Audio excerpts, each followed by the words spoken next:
Lors de notre voyage à Hawaï, mon beau-fils a défoncé la porte de ma chambre d'hôtel à 3 heures du matin en hurlant « Je veux cette chambre ». Maintenant ma femme a dit « Fais juste ce qu'il veut ». Alors je suis parti silencieusement et j'ai annulé tous les paiements. Le lendemain matin, quand ils se sont réveillés. Je m'appelle Rick Alverson, et à 3h07 du matin, au 14e étage d'un hôtel d'Honolulu, mon beau-fils a donné des coups de pied dans ma porte jusqu'à ce qu'elle cède et s'ouvre vers l'intérieur. Puis ma femme a marché sur les éclats de bois, et a chuchoté comme si c'était moi le problème. Donne-lui simplement ce qu'il veut. Pendant une seconde, je n'ai pas pu bouger. Non pas parce que j'avais peur d'Evan. Evan Mercer avait 28 ans et était bruyant, pas un dur, mais parce que le bruit de cette porte qui se brisait a provoqué quelque chose en moi. Ce n'était pas juste du bois. C'était une ligne, une limite, une frontière que j'avais passé des années à tenter de maintenir droite, dans un mariage qui voulait toujours la tordre. Le couloir à l'extérieur était silencieux, de ce calme si particulier aux hôtels. Un silence moquette, une climatisation douce, le bourdonnement lointain d'un ascenseur quelque part. Puis Evan a rempli l'espace avec son haleine d'ivrogne et sa rage. Je veux cette chambre, maintenant. Il criait comme s'il était propriétaire de tout l'étage. Il portait un short de bain et un débardeur noir bon marché, le genre qu'on achète dans une boutique pour touristes.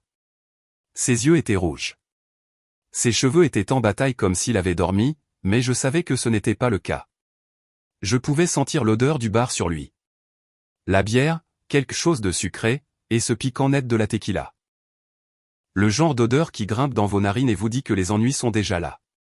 Linda se tenait derrière lui, pieds nus dans un peignoir, ses cheveux tirés en un chignon désordonné. Son visage était pincé, fatigué, agacé. Agacé par moi, pas par lui. Rick, dit-elle, utilisant ce ton qu'elle réservait au moment où elle voulait quelque chose de moi sans avoir l'air de le vouloir. N'aggrave pas les choses. Change juste de chambre. Il est contrarié. Contrarié. Comme si un homme adulte enfonçant une porte à 3 heures du matin n'était qu'une saute d'humeur. Je l'ai fixée, et elle n'a pas croisé mon regard. Elle fixait le loquet cassé, comme si elle décidait déjà de la façon dont elle allait expliquer ça à la réception. Evan a pointé du doigt derrière moi, vers ma chambre, vers le lit king size près de la fenêtre. Les rideaux étaient à demi ouverts. Dehors, Honolulu brillait, des points mouvants de voitures, la ligne noire de l'océan au loin. C'était censé être romantique. Cela ressemblait à une carte postale. À ce moment précis, cela ressemblait à un décor de théâtre pour une humiliation. Celle-là, dit Evan. C'est la chambre que je prends. C'est notre chambre, ai-je dit, et ma voix m'a semblé étrange, à moi aussi. Calme, trop plate, comme si je m'écoutais parler depuis l'autre bout de la pièce. La bouche d'Evan s'est tordue. Plus maintenant. Linda m'a enfin regardé, et ses yeux avaient ce mélange familier de pression et de pitié. Le regard qui disait, sois le plus grand des deux hommes. Sois l'adulte.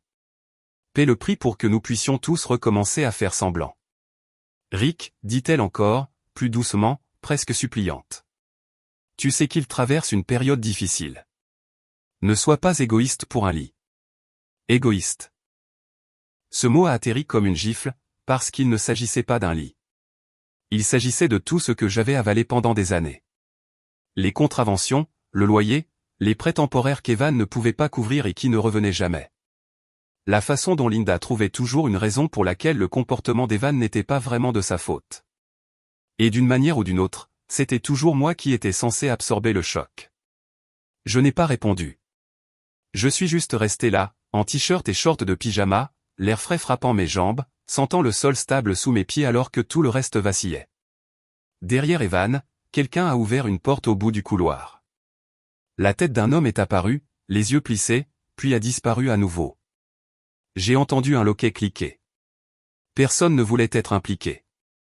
J'ai regardé le cadre de porte brisé. Le bois était fendu net là où se trouvait le loquet. Un éclat de chaîne pendait comme une dent qui bouge. La charnière grinçait sous la pression de la porte mal accrochée et, sans le vouloir, mon cerveau a fait ce qu'il faisait toujours. Il a commencé à trier la scène comme un dossier. Dommage, responsabilité, entrée par effraction, pas une simple plainte pour bruit. Si la sécurité était appelée, il rédigerait un rapport d'incident. Il noterait qui était enregistré dans la chambre. Il vérifierait les caméras. Il vérifie toujours les caméras. J'avais passé 30 ans à lire les petits caractères d'accidents dont les gens juraient qu'ils n'étaient pas responsables. J'avais audité des réclamations suite à des ouragans, des incendies de cuisine, et des chutes dans les allées d'épicerie. Les gens pouvaient pleurer et crier tout ce qu'ils voulaient. La paperasse s'en fichait. Je me suis dirigé vers la commode, j'ai ouvert le tiroir du haut, et j'ai sorti mon petit carnet noir. Il n'était pas grand. Il tenait dans la poche de ma veste. Je portais quelque chose de similaire sur moi depuis les années 80, à l'époque où mon premier patron m'avait appris la valeur de noter les choses au moment où elles se produisaient. J'ai cliqué sur mon stylo Parker, un vieux modèle en argent que mon père m'avait donné quand j'avais été promu, et j'ai écrit 3h07. Evan a enfoncé la porte, exigé la chambre, Linda présente. Evan a cligné des yeux en me regardant. Qu'est-ce que tu fais? Je me souviens, ai-je dit. Les sourcils de Linda se sont froncés. Rick, ne fais pas ça. Allez. Elle détestait toujours quand je devenais silencieux comme ça. Quand je devenais procédurier. Elle aimait les émotions qu'elle pouvait diriger. Mon silence était un mur qu'elle ne pouvait pas escalader. Evan s'est avancé, le torse bombé. Bouge. Je la prends. Je l'ai regardé pendant une longue seconde. J'ai pensé à l'attraper par le col et à le repousser dans le couloir. J'ai pensé à hausser le ton, à laisser tout l'étage entendre à quel point c'était ridicule. J'ai pensé à la satisfaction que cela procurerait pendant peut-être 10 secondes. Et puis j'ai pensé aux caméras. J'ai pensé à la vitesse à laquelle un homme de mon âge devient le méchant dans l'histoire de quelqu'un d'autre, s'il n'y a pas de preuves. J'ai pensé à la façon dont Linda déformerait les choses plus tard. Comment elle dirait que j'avais perdu les pédales? Comment Evan prétendrait que je m'en suis pris à lui? Et comment la vérité deviendrait floue dès qu'elle devrait passer par leur bouche? J'ai reculé. Pas parce que je cédais. Parce que je me retirais. Très bien, ai-je dit. Le visage d'Evan s'est illuminé d'un soulagement suffisant, comme s'il avait gagné quelque chose, comme s'il avait toujours cru qu'il le ferait. Linda a laissé échapper un souffle, comme si je m'étais enfin bien comporté. Merci, a-t-elle dit, et elle le pensait. Elle voulait dire merci de ne pas l'avoir forcé à choisir sur le moment. Elle voulait dire merci de lui avoir rendu la tâche plus facile. Je n'ai pas répondu. Je suis allé vers le placard et j'ai sorti ma valise de sous les chemises suspendues. J'ai bougé lentement, délibérément. J'ai plié mes vêtements avec des coins nets, comme ma mère me l'avait appris. J'ai emballé ma ceinture, ma brosse à dents, ma trousse de rasage. Evan m'a bousculé pour entrer dans la chambre et s'est affalé sur le lit comme un adolescent réclamant le canapé. Il a enlevé ses tongs d'un coup de pied et a ri tout seul. Je pouvais entendre l'océan au loin quand la climatisation s'arrêtait, un faible bruissement derrière le bruit de la ville. Je pouvais aussi entendre mon cœur battre, régulier et fort, comme s'il avait quelque chose à prouver. Linda flottait dans l'encadrement de la porte, les bras croisés, me regardant faire mes bagages. Elle n'a pas proposé d'aider. Elle ne s'est pas excusée. Elle n'avait même pas l'air gênée. Tu es dramatique, dit-elle, comme si elle ne supportait pas le silence. C'est pour une nuit. Une nuit, ai-je répété, et ma voix est restée égale. Bien sûr. J'ai fermé la valise, je l'ai ramassée, et je suis passé devant elle pour aller dans le couloir. La moquette sous mes pieds nus semblait plus rêche ici, comme si elle n'était pas faite pour la peau. Les lumières du couloir étaient d'un jaunâtre tamisé, réglé bas pour garder les choses calmes. Ce calme semblait insultant. Linda m'a suivi de 2 pas, où vas-tu? Je me suis tourné pour lui faire face. Evan riait déjà dans la chambre derrière elle, marmonnant quelque chose à propos de « enfin ». Je voulais dire 100 choses. Je voulais lui dire que j'avais passé des années à être l'adulte dans une maison qui ne cessait de récompenser la cruauté infantile. Je voulais lui dire qu'un homme ne peut se plier qu'un certain nombre de fois avant de rester courbé. Au lieu de cela, j'ai dit, quelque part avec un verrou. Sa bouche s'est entr'ouverte. Pendant une seconde, j'ai vu une réelle offense dans ses yeux. Pas de la culpabilité, pas de l'inquiétude. De l'offense, comme si je l'avais insultée, et non comme si elle venait de regarder son fils entrer par effraction dans notre chambre. Rick, commença-t-elle. Je n'ai pas attendu le reste. J'ai marché vers l'ascenseur avec ma valise roulant derrière moi, la porte cassée toujours béante comme une plaie là-bas. L'ascenseur est arrivé avec un tintement doux. La porte s'est ouverte. Je suis entré et j'ai appuyé sur le bouton du hall. Alors que les portes se refermaient, le visage de Linda fut la dernière chose que je vis, debout dans le couloir, enveloppée dans un peignoir, me regardant comme si je venais de l'embarrasser en public. L'ascenseur est descendu doucement, les numéros d'étage défilant. 14-13. 12. Mon téléphone a vibré une fois dans ma poche, un texto de Linda. Ne fais rien de stupide. J'ai fixé ces mots. Je n'avais encore rien fait. Mais je savais, dans cette descente silencieuse vers le hall, que j'avais fini de payer pour la paix des autres. Et je savais aussi autre chose, quelque chose de plus froid et de plus clair que la colère. Quand on enfonce une porte, on ne décide pas de ce qui se passe ensuite. Le hall était presque vide quand j'ai fait rouler ma valise sur le sol en marbre. C'était cette heure étrange où les hôtels vivent dans l'entre-deux. Trop tard pour la nuit, trop tôt pour le matin. Les lustres étaient tamisés. Un couple somnolait sur un canapé près des ascenseurs, leurs sandales retirées, tête penchée l'une contre l'autre. Quelque part derrière le comptoir, une imprimante a bourdonné et s'est arrêtée. Le réceptionniste de nuit a levé les yeux quand il a entendu les roues. Il était jeune, la mi-vingtaine peut-être, avec un uniforme impeccablement repassé et des yeux qui avaient déjà vu trop de versions de la même histoire. Il n'a pas demandé pourquoi je partais à 4 heures du matin. Il s'est juste redressé et a souri de la façon dont les hôtels vous apprennent à sourire. « Bonjour, monsieur. » Je me suis arrêté au bureau et j'ai posé ma valise droite. Je sentais son poids dans ma main, l'assurance solide de quelque chose qui était encore à moi de porter. « J'ai besoin de faire un changement sur mon compte, ai-je dit. « Oui, monsieur. » « J'ai besoin de scinder la facture, ai-je dit lentement et clairement. Avec effet immédiat. Il a cligné des yeux une fois, pas confus, juste en train de recalibrer. « Certainement, dit-il. Puis-je avoir votre numéro de chambre ? 1402, ai-je dit, mais à partir de maintenant, cette chambre n'est plus liée à ma carte. » Ses doigts se sont arrêtés au-dessus du clavier. « Monsieur, faites-vous le check-out ? » Oui. Et les invités restants, ils s'occuperont de leurs propres frais. Il a hoché la tête, professionnel. Un instant. J'ai regardé son écran à distance. On apprend dans mon métier comment regarder sans fixer. J'ai vu le curseur bouger, les champs se remplirent. Nom, date, code d'autorisation, la machinerie silencieuse de la responsabilité se mettant en ligne. Puis-je confirmer, dit-il en levant les yeux, que tous les frais accessoires futurs pour la chambre 1402 doivent être retirés de votre autorisation ? C'est correct. Et les dommages ? C'est également correct. Il a hésité juste une fraction de seconde. Monsieur, il y a eu un. Je suis au courant, ai-je dit. C'est pour ça que je suis là. Il a hoché la tête à nouveau. Compris. Il a tapé pendant une autre minute, puis a fait glisser un papier sur le bureau. Veuillez vérifier et signer. Je l'ai lu attentivement. Horodatage. Autorisation retirée. Responsabilité transférée. Propre, correct. J'ai signé. En rendant le papier, j'ai senti quelque chose se desserrer dans ma poitrine. Pas exactement du soulagement. Plutôt un alignement, comme une articulation qui se remet en place là où elle devait être. Merci, a dit le réceptionniste. Si vous avez besoin d'aide pour le transport vers l'aéroport, je m'en occupe. Je suis sorti dans l'air chaud de la nuit. Hawaï avait une odeur différente à cette heure-là. Le sel, les fleurs, une pointe d'ordure venant de quelque part qu'on ne voyait pas. Le stand des valets était vide, mais un Uber est arrivé en quelques minutes. J'ai chargé ma valise et me suis glissé sur la banquette arrière. Alors que nous nous éloignions, j'ai levé les yeux vers l'hôtel. 14 étages de lumière et de verre.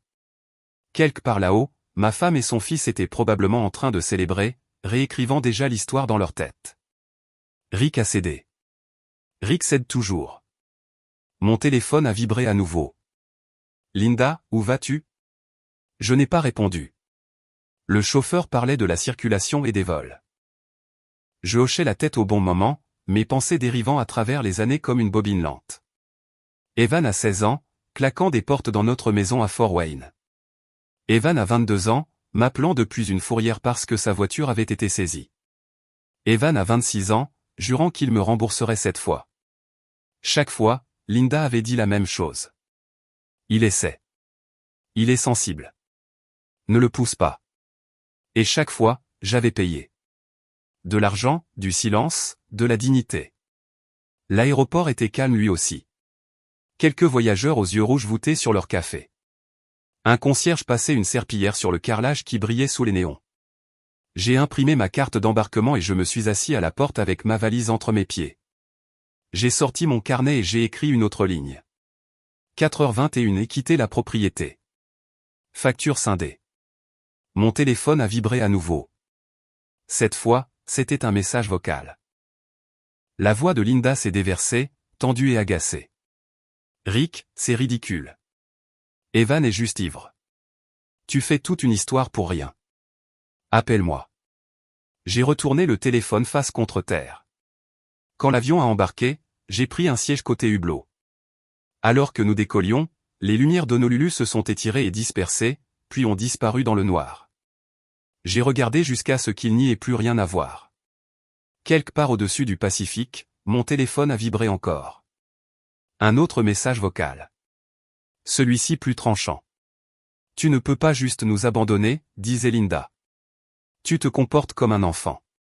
J'ai fermé les yeux et j'ai respiré jusqu'à ce que les moteurs deviennent un rugissement régulier au lieu d'une pression dans mon crâne.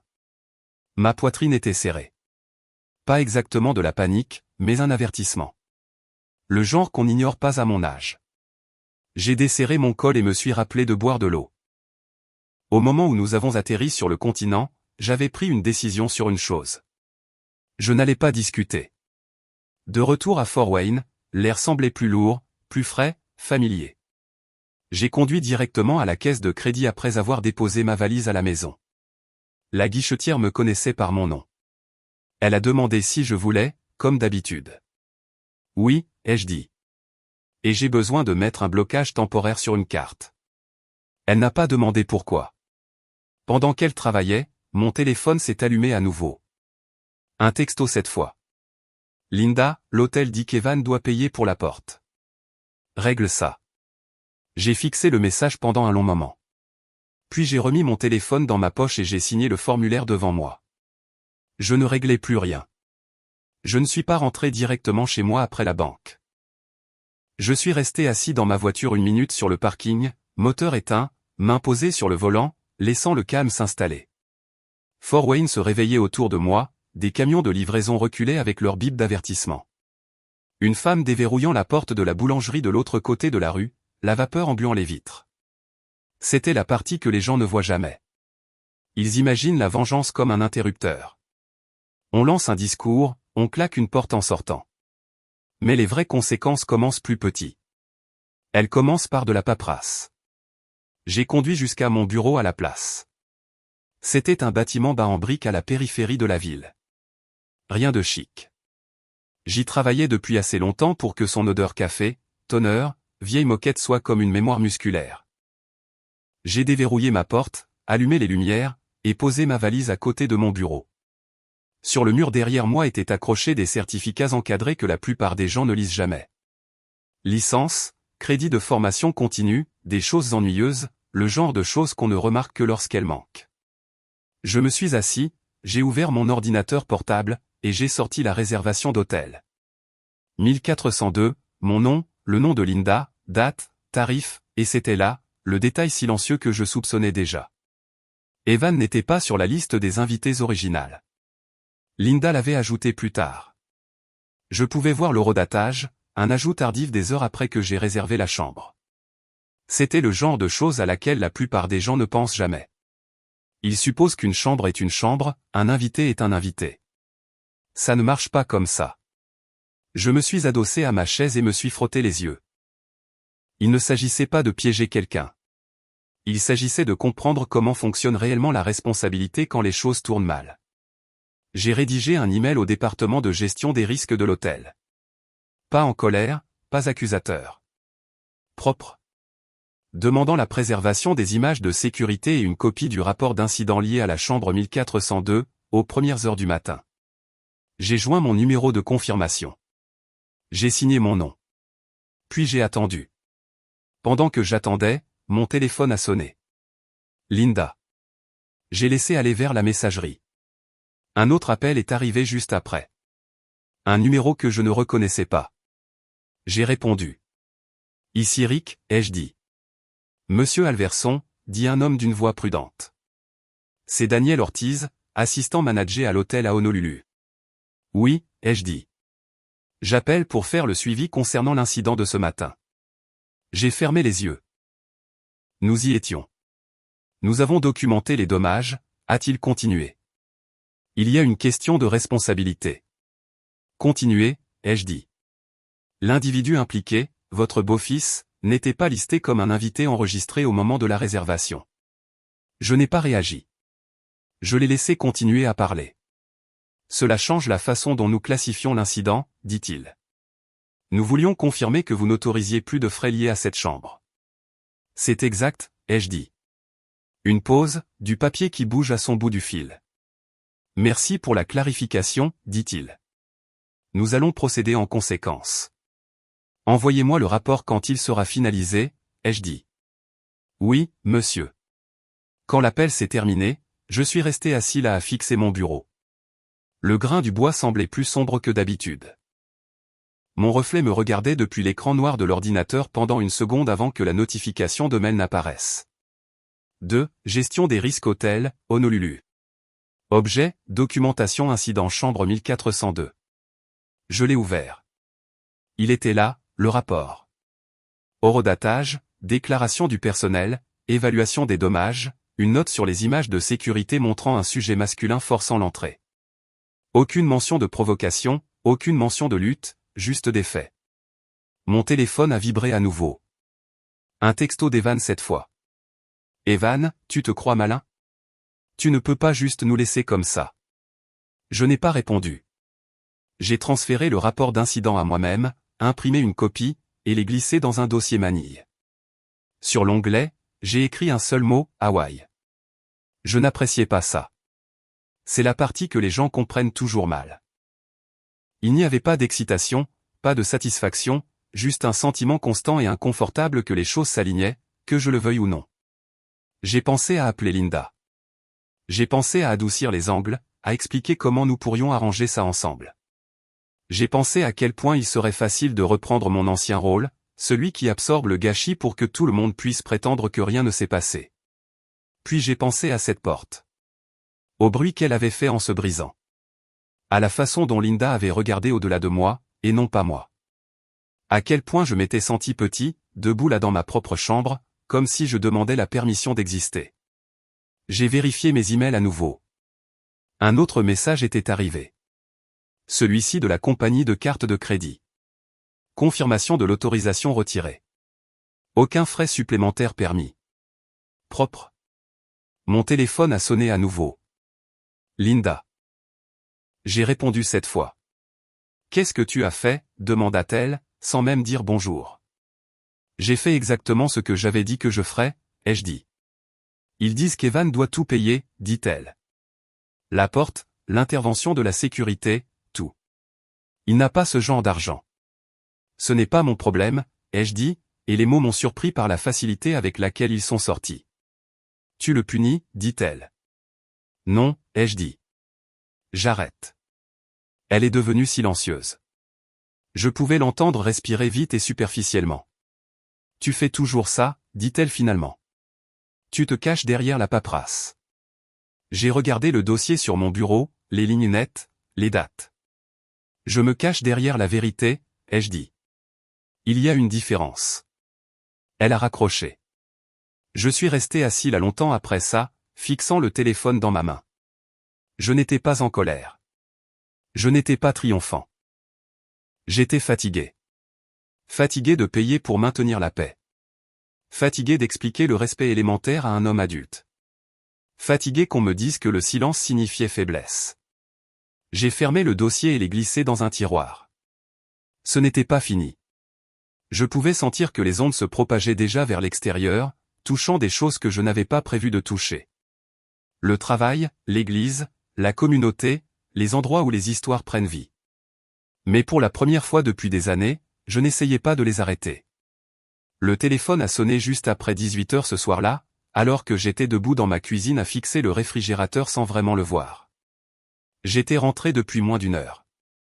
Ma valise était toujours près de la porte, comme si elle ne me faisait pas confiance pour rester. J'ai regardé l'écran. Linda. J'ai laissé sonner 2 fois avant de répondre. Et maintenant, ai-je dit, pas sec, pas doux, juste plat. Sa voix est arrivée mince et tendue, comme si elle tenait le cou en serrant les dents. Rick, on a un problème. Je me suis adossé au comptoir. On a un problème depuis longtemps. C'est différent, dit-elle rapidement. Evan pète les plombs. L'hôtel dit. Je sais ce que l'hôtel dit. Il y eut une pause. Je pouvais l'imaginer debout dans cette chambre à Hawaï, faisant les 100 pas sur le carrelage, une main sur la hanche, l'autre serrant son téléphone comme s'il pouvait la sauver. Il traite ça comme du vandalisme, dit-elle. Pas comme un incident client. Ils disent que son nom n'était pas sur la réservation d'origine. C'est parce qu'il n'y était pas, ai-je dit. Tu savais, sa voix a sauté. Tu savais que ça arriverait. Tu savais comment ce serait classifié. Je ne l'ai pas décidé, ai-je dit. Elle expira fortement. Rick, il était saoul. Il ne l'a pas fait exprès. Il a enfoncé une porte à 3 heures du matin, ai-je dit. Ce n'est pas un malentendu. Avant qu'elle ne puisse répondre, une autre voix a coupé, plus proche du téléphone, plus forte. Passe-le-moi, dit Evan. Il y eut une bousculade, le son étouffé de Linda protestant, et puis la respiration d'Evan a rempli mon oreille. Rapide, en colère, trop proche. Tu te crois vraiment malin, dit-il, à t'enfuir, à bloquer les comptes. Tu ne peux pas me faire ça. Je ne t'ai rien fait, ai-je dit. Tu nous as laissés, claquatait-il. Tu nous as humiliés. J'ai attendu. Le silence est un outil si vous savez comment l'utiliser.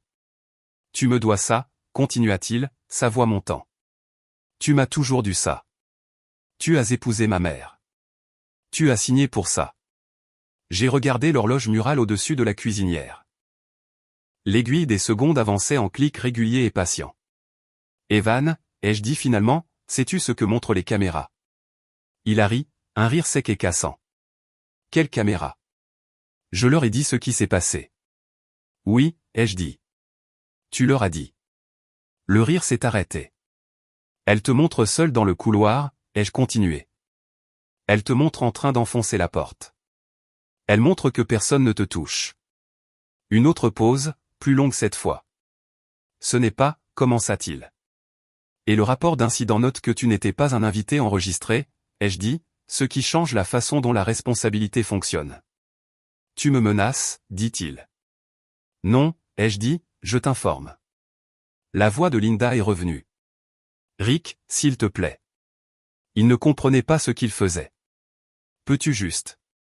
Peux-tu nous aider à arranger ça? Ce mot encore, aider. J'ai fermé les yeux et senti le poids de la journée s'installer sur mes épaules. J'ai pensé aux emails que j'avais déjà envoyés, aux formulaires que j'avais signés, à la façon dont la machine bougeait maintenant sans mes mains dessus. Il y a autre chose, ai-je dit. Linda devint silencieuse. J'ai déjà vu ce schéma, ai-je continué. Quelqu'un boit, quelque chose se casse. Puis il y a une histoire sur le fait d'avoir été poussé, ou attaqué, ou d'avoir perdu quelque chose de valeur. Une réclamation suit. La paperasse devient compliquée. Evan a explosé. Tu m'accuses de fraude? Je dis que je ne ferai partie de rien qui y ressemble, ai-je dit. Pas avec mon nom sur la réservation, pas avec ma carrière. Linda a aspiré une bouffée d'air.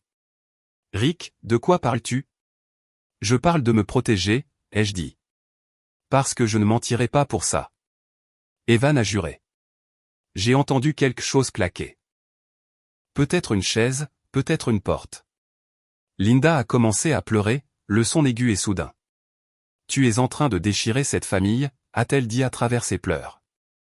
J'ai senti cette traction familière dans ma poitrine, l'envie de m'adoucir, de m'excuser, de réparer le sentiment au lieu du problème.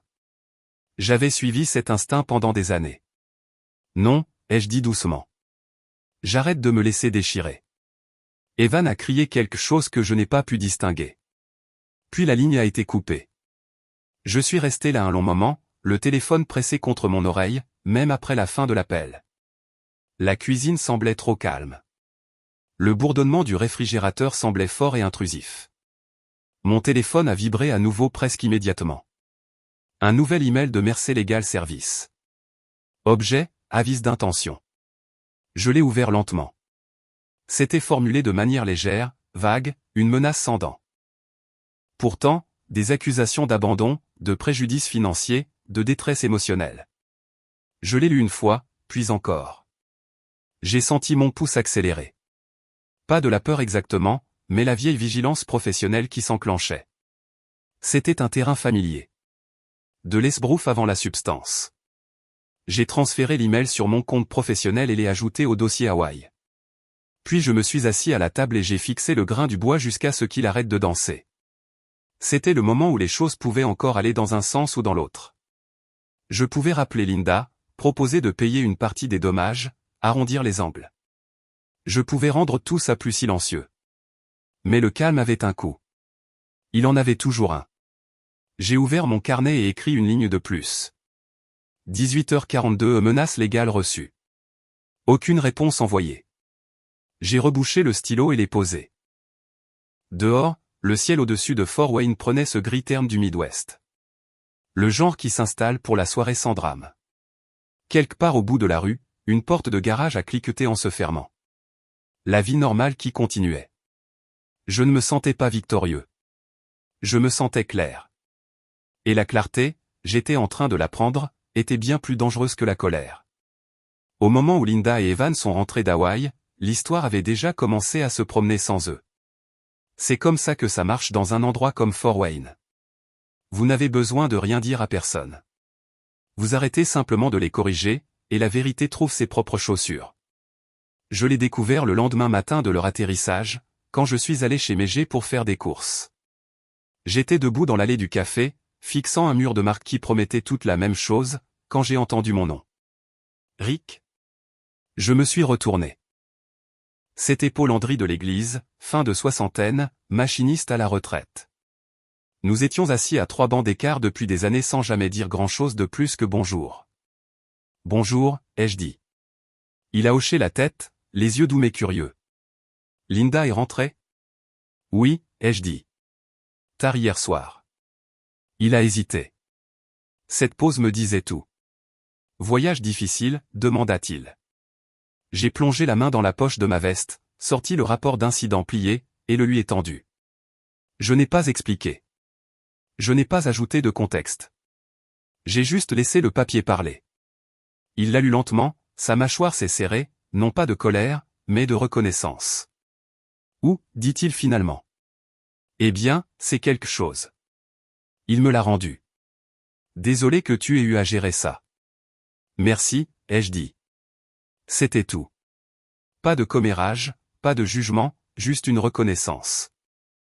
À midi, j'ai reçu un texto d'un numéro que je n'avais pas vu depuis des années.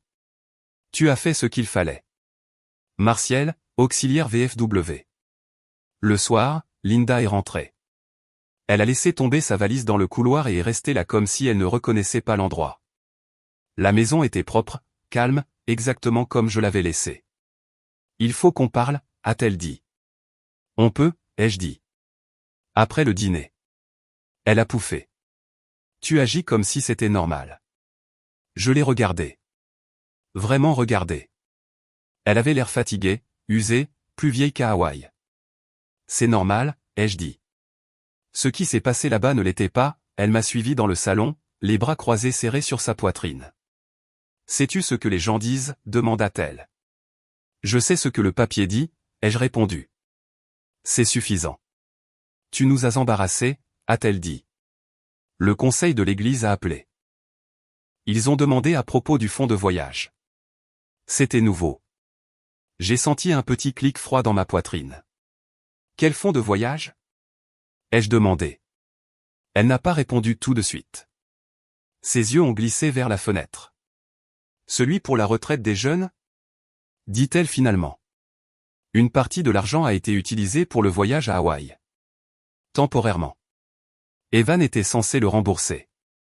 Je me suis assis lentement. Combien? Ai-je demandé.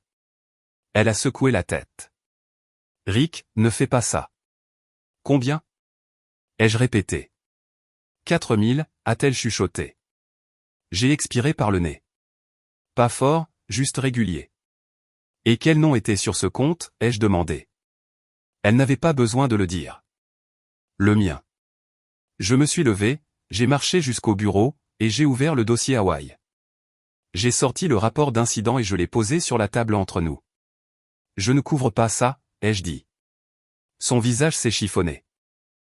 Tu me laisses gérer tout ça toute seule. Non, ai-je dit, je te laisse le gérer.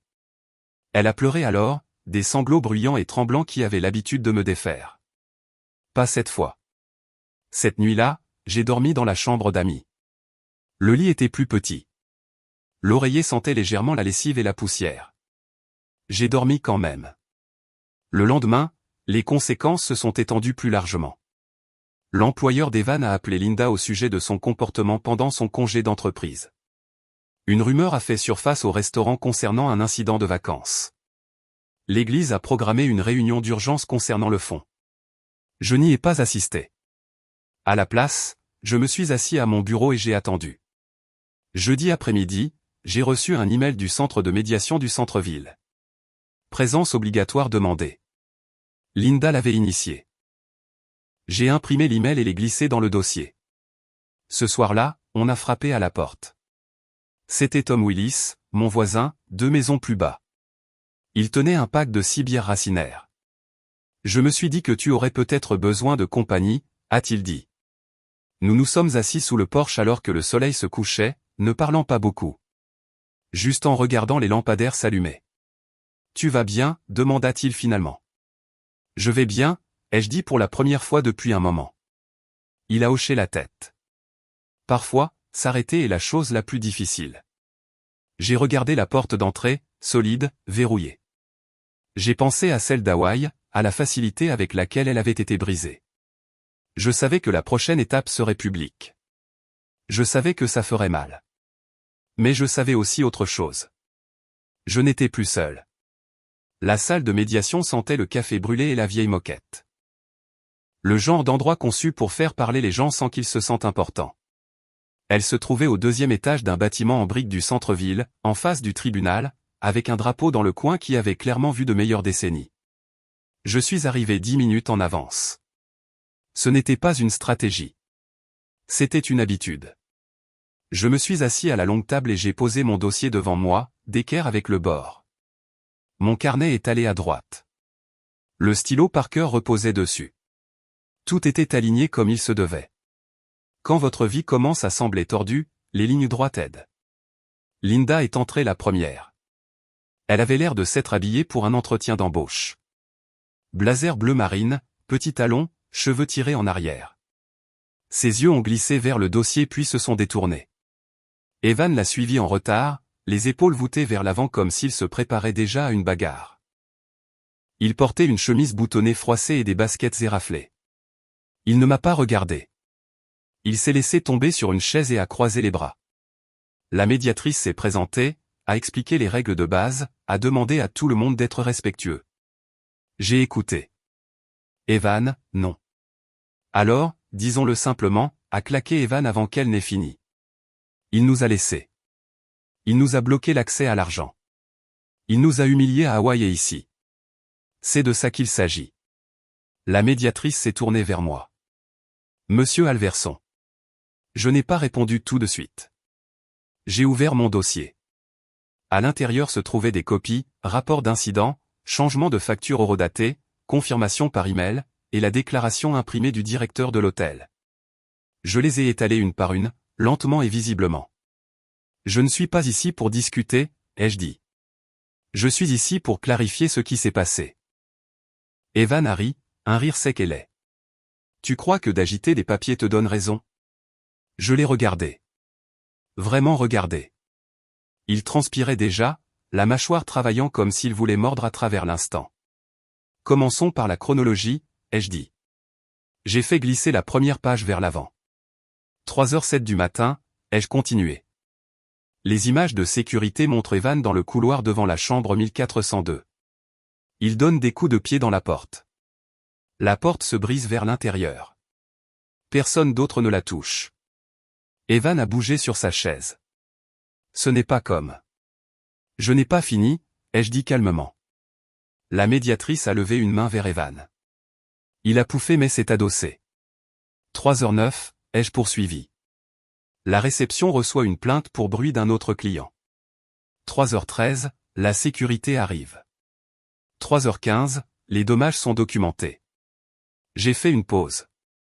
3h17, ai-je dit. Je quitte la chambre avec ma valise. Linda fixait la table. J'ai fait glisser la page suivante.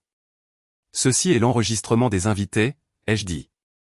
Mon nom, le nom de Linda, heure de réservation originale. Le nom d'Evan n'y figure pas, ça ne veut rien dire, a claqué Evan. Ça veut tout dire, ai-je dit. Je me suis tourné vers la médiatrice. La responsabilité suit l'enregistrement. Il n'était pas un invité enregistré au moment de l'entrée. J'ai fait glisser le document suivant. Ceci est le rapport d'incident. Il classe les dommages comme vandalisme par un individu non enregistré. Pas un accident de client. Ce ne sont pas mes mots. Evan s'est levé si vite que sa chaise a raclé bruyamment sur le sol. Tu fais ça exprès, a-t-il crié. Tu as planifié ça. Tu voulais que je me fasse avoir. La médiatrice s'est levée. Monsieur, veuillez vous asseoir. Tu as ruiné ma vie, hurla Evan en me pointant du doigt. Tu aurais pu payer. Tu payais toujours. La pièce est devenue silencieuse. Cette phrase a flotté dans l'air, plus lourde que tout ce qu'il avait dit d'autre. Je l'ai regardé, puis j'ai regardé les papiers. Non, ai-je dit, je n'ai pas ruiné ta vie. J'ai fermé le dossier et croisé mes mains dessus. J'ai arrêté de payer pour tes erreurs. Evan a ouvert la bouche, puis l'a fermée, le visage rouge cramoisi. Il y a une différence, ai-je ajouté. Je n'ai pas élevé la voix. Je ne me suis pas penché en avant. J'ai laissé les mots atterrir et se poser. Pendant quelques secondes, personne n'a parlé. La médiatrice s'est éclaircie la gorge. Monsieur Mercé, il y a aussi une déclaration du personnel de l'hôtel concernant votre version des événements. Elle a pris une page imprimée de sa propre pile et a lu à haute voix. Le client a tenté de recadrer l'incident comme une altercation physique. L'examen des images n'a pas soutenu cette affirmation. Evan a ri trop fort. Il mente. La médiatrice a continué. De plus, le client a demandé une documentation pour une réclamation personnelle sans rapport avec les dommages matériels. Linda a levé les yeux brusquement. Quelle réclamation? Evan a pivoté vers elle. Ce n'est rien. J'ai finalement regardé Linda.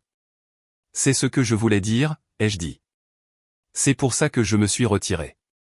Evan a frappé du poing sur la table. Tu te crois meilleur que moi. Tu penses être un héros parce que tu écris des choses? Non, ai-je dit, je pense que tu n'as jamais eu à vivre avec les conséquences de ce que tu fais. Ce n'est pas vrai, a-t-il crié.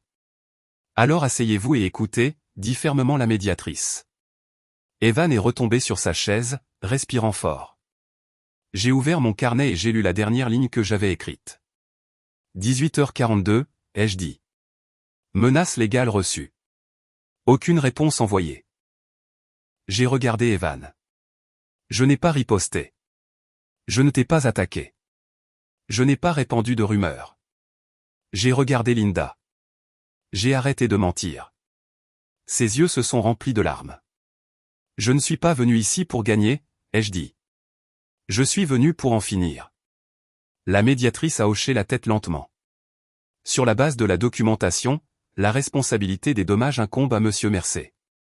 Monsieur Alverson n'est pas obligé de couvrir ses coûts. Evan a laissé échapper un son étranglé, quelque part entre un rire et un sanglot. Linda a chuchoté, Rick. Je me suis levé. C'est ici que mon implication s'arrête, ai-je dit. Financièrement, légalement, émotionnellement. J'ai ramassé mon dossier et mon carnet, glissé le stylo dans ma poche. Alors que je marchais vers la porte, Evan a crié après moi. Tu crois que ça te rend fort? Je me suis arrêté, la main sur la poignée. Je ne me suis pas retourné. Je crois que ça me rend libre, ai-je dit. Puis j'ai ouvert la porte et je suis sorti dans le couloir, laissant le bruit derrière moi. La maison semblait différente après la médiation. Pas vide ou plus propre, mais comme une pièce après que les meubles ont été déménagés et que la poussière est enfin assez retombée pour qu'on voie le sol à nouveau. Linda n'est pas rentrée ce soir-là. Elle a envoyé un texto pour dire qu'elle restait chez une amie de l'église. J'ai répondu par un simple d'accord, pas d'argument, pas de suivi. J'ai posé mon téléphone face contre terre sur la table et je l'ai laissé là. Dans les jours qui ont suivi, j'ai fait ce que j'avais toujours fait de mieux. J'ai fait des listes, des comptes à séparer, des autorisations à fermer, des paiements automatiques à annuler. Je n'ai pas précipité les choses. Je n'ai pas fait traîner non plus. J'ai traité mon mariage de la façon dont je traitais un audit compliqué, méthodique, respectueux, et honnête sur ce qui n'était plus viable.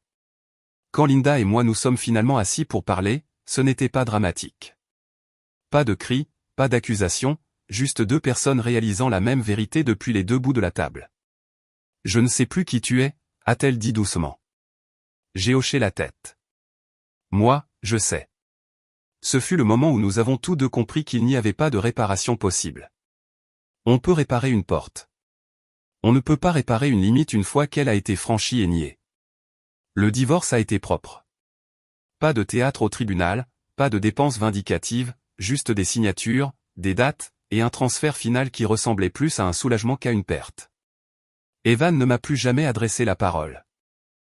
Je n'ai pas cherché à le contacter. Quelques semaines plus tard, je me suis assis avec mon conseiller retraite. Le même type que je voyais depuis des années. Même bureau, même photos encadrées de ses enfants sur le bureau. Vous savez, dit-il en tapotant sa calculatrice, avec ces changements, vous pourriez vous retirer plus tôt que prévu. Combien plus tôt, ai-je demandé. Il a souri. 4, peut-être 5 ans. J'ai pensé à cela pendant un long moment. 5 années de matin sans tension. 5 années sans attendre la prochaine crise. 5 années achetées non pas avec des heures supplémentaires ou de la chance, mais avec la simple décision d'arrêter de payer pour le chaos. Par un dimanche matin calme, je me suis assis dans mon salon avec une tasse de café noir. Le bon genre, celui que je m'étais toujours dit être trop cher. La maison était silencieuse, à l'exception du tic-tac doux de l'horloge murale. Dehors, Fort Wayne bougeait à son rythme habituel. Des pelouses tondues, un chien aboyant 2 maisons plus loin, un camion de livraison tournant au ralenti au coin de la rue. J'ai regardé ma porte d'entrée. Solide, intacte, verrouillée comme une porte est censée l'être. Pendant des années, j'avais confondu la paix avec l'endurance. Je pensais qu'être un homme bon signifiait absorber tout ce qui m'arrivait et sourire à travers tout ça. J'avais tort. La paix a un prix. Le silence aussi. La différence, c'est qui paie.